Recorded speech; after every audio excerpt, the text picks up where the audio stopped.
चलिए अब हम बात करते हैं कि टैबुलर डेटा क्या होता है। अब देखिए डेटा बहुत फॉर्मेट में होता है। अगर आप एक वीडियो बनाते हैं टिकटॉक पे तो वो भी एक डेटा की तरह ही सेव होता है, पर वो उस तरह का डेटा नहीं है जिसमें हम एनालिसिस ज़्यादा कर सकें। वेल उस पर भी एनालिसिस की जाती है, बट एटलीस्ट इस कोर्स के साथ में हम उसके बारे में नहीं जान रहे हैं। तो आप फ़ोटो में डेटा सेव कर सकते हैं या टेबल में डेटा सेव कर सकते हैं। टेबल एक डेटा है जो कि एनालिसिस करने के लिए सबसे ज़्यादा इस्तेमाल होता है।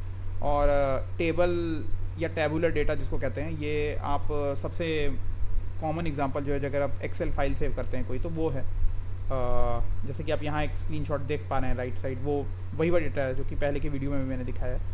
और ये टैबुलर डेटा है। तो टैबुलर डेटा जो होता है, इसमें आप ऐसा मान लो कि एक टाइप की चीज़ जो होती है, एक टाइप की सारी चीज़ें जो होती हैं रो बाय रो अरेंज होती हैं। रो मतलब ऊपर से आप जैसे देखोगे कि हेडिंग दिया हुआ है और उसके बाद हर रो में एक स्टूडेंट का डेटा है यहाँ पे। तो यहाँ पे हर रो में एक स्टूडेंट का डेटा है और कॉलम में कोई एक ही डेटा होता है जो कि अलग अलग स्टूडेंट्स का है, पर एक कॉलम में अरेंज कर दिया जाता है। तो जैसे ये ऊपर से नीचे आप देखिए तो यहाँ 3 कॉलम्स हैं, जिसमें पहला रोल नंबर कॉलम है, एक नेम कॉलम है और एक मार्क्स कॉलम है। हर कॉलम में एक एट्रीब्यूट है डेटा का। जैसे रोल नंबर डेटा का एक एट्रीब्यूट है, नेम एक एट्रीब्यूट है, मार्क्स एक एट्रीब्यूट है।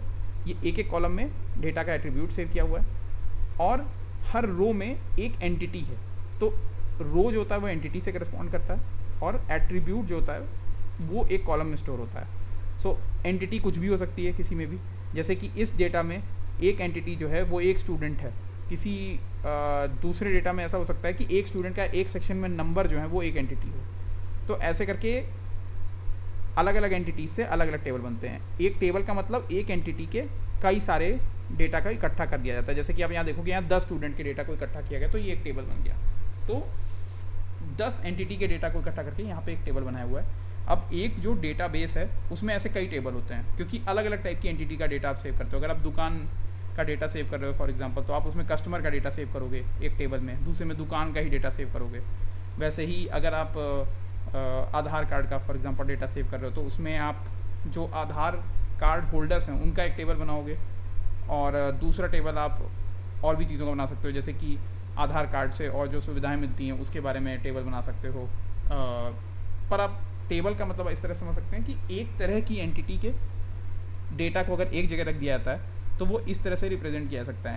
आप देख सकते हो कि एट्रीब्यूट का मतलब होता है कि उस डेटा कि उस एंटिटी का कोई एक description, for example roll number जो है वो एंटिटी का एक डिस्क्रिप्शन है, नेम जो है वो एंटिटी का दूसरा डिस्क्रिप्शन है, मार्क्स उस एंटिटी का तीसरा डिस्क्रिप्शन है, और एंटिटी जो है वो एक इंडिविजुअल है हर लाइन में।